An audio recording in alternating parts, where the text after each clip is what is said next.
संस्कृती प्रतिष्ठानच्या वतीने हिंदू नववर्षानिमित्त कोथरूड सांस्कृतिक महोत्सवाचे आयोजन करण्यात आले। या महोत्सवाचे उद्घाटन भावगंधर्व हृदयनाथ मंगेशकर यांच्या हस्ते दीप प्रज्वलन करून करण्यात आले।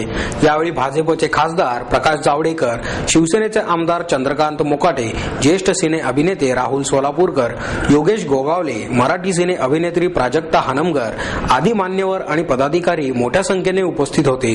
या उपक्रमाचे आयोजन संस्कृती प्रतिष्ठानचे संस्थापक अध्यक्ष आणि भाजपचे नगरसेवक मुरलीधर मोहोळ यांनी केले। हा महोत्सव 4 ते 7 एप्रिल पर्यंत ideal colony ground, Paud road, Kothrud येथे सायंकाळी 7:30 ते 10 या वेळेत सुरू राहणार आहे। स्वरभारती प्रस्तुत भावसरगम या कार्यक्रमाने महोत्सवाची सुरुवात झाली।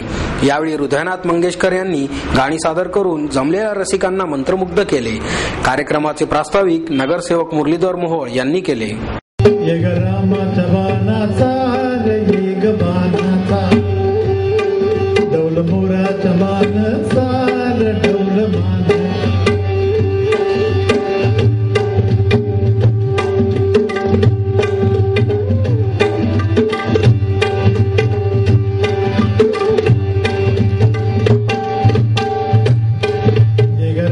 जबानाचा रे गबानाचा